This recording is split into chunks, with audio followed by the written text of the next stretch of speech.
is up everyone and welcome back to another Gunpla unboxing, and today's something I've really been looking forward to, and that's the 100 scale Gundam Barbatos from Iron-Blooded Orphans. So as you can see up here in the top left hand corner, this is a 100 scale figure. The emblem itself is similar to the Reborn 100 one, not so much like the high grade or master grade. So I guess it's going to be along those lines or something like some of those older no grades that were out before. But as you can see around here on the side, this thing does have a full inner frame, which makes it kind of like a master grade, but at the same time I think it's mainly due to the Barbatos' design, as opposed to them raising the quality of their no-grade kits. But anyway, this is definitely something I really want to take a look. This is something I'm definitely looking forward to taking a look at, so let's take a look around the box first, before busting it open. So on the front here with this seriously kick-ass image of Barbatos. This looks so awesome, but it's completely ruined by these down here. I really feel these pictures from the anime really just cheapen the overall look. Barbatos up here looks awesome. Down here, not so great. On the side of the box there, we've got the front and the back of the finished kit, and so far it does look like it's going to be a really nice kit when finished. There is a picture of that inner frame, and over there it's how all those armor parts attach onto that. Flip that around, and then on this side, we've got some poses as well as the weapons, and then over here in Japanese we got some info on the Gundam as well as the pilot. And finally over here you can see this would set you back about 2,500 yen. So now let's bust this thing open and see what comes in the box.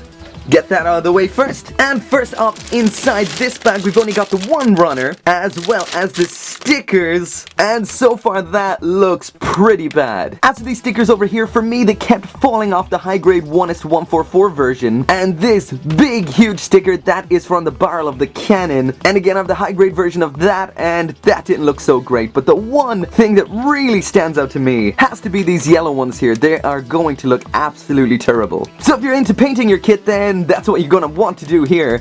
But if you're not like me, then you're gonna have a lot of big messy stickers, which is a little bit of a disappointment. But then again, what you expect, this is a no-grade kit. We also have a couple of metallic gold-ish ones here, maybe like a bronze, and some red and some black. As for the runner itself, this is an A runner, so it has multiple colors: blue, white, red, as well as the yellow down here, your typical Gundam colors. Next in here we have a couple of white runners. Both of these are a B, so that means they're identical. And here we've got some of the leg, the feet, and I can see the shoulder armor on parts of the backpack there too. So as for that panel detailing, it's good, not great. And if you take a look at that there is a quick comparison to the high grade. So essentially, it looks pretty much the same, more detail, and I mean slightly.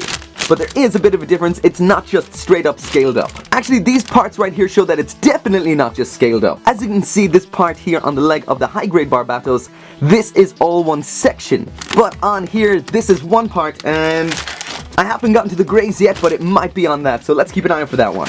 Next in here now we've got a couple of smaller runners, E2 here, and this is an interesting one. That seems to be the eyes, and unless those eye cameras stick out like a full 2 millimeters, it seems like you might get a plate for over this, which will frame those parts, and that would look really cool.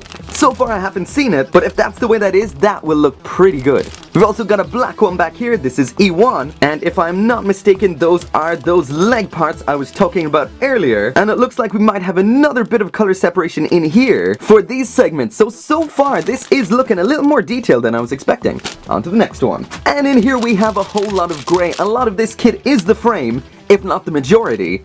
So what we've got in here is what I think is the polycaps. And it's interesting enough to see that these parts here, which are those parts there on the back of the leg, are made out of the polycap material, so they're going to be flexible. How that will look I'm not sure, but there's a whole lot of extra stuff in that bag.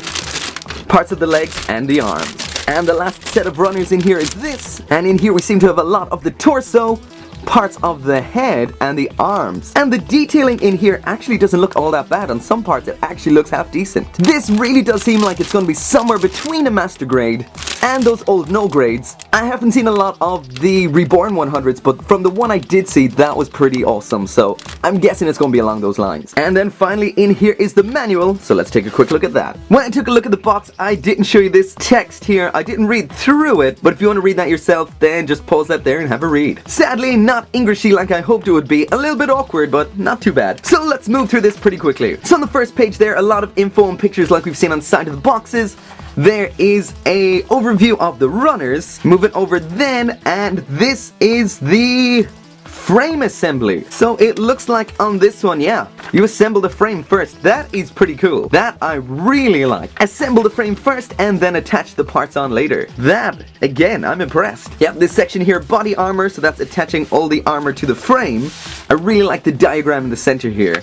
Here's the frame without the armor, and there it is with the armor. That is pretty cool. Nice touch. And there's not a whole lot of pages to this, so it looks quite detailed on the outside. The frame is quite detailed, and I guess the armor is too. But there doesn't seem to be a whole lot of assembly here, so this looks like it might be a pretty quick build. And there is the back of that. More pictures of the finished kit, and there's your color guide. So that is it for the unboxing. I'm gonna try and get the review up as quickly as I can, but I can't make any promises. And again, I apologize for the lack of content lately. My excuse can be just summed up by 2 words, and that's Fallout 4, so apologies about that. But anyway, thank you very much for watching, and make sure, as always, to come back for more Gunpla reviews. See you next time.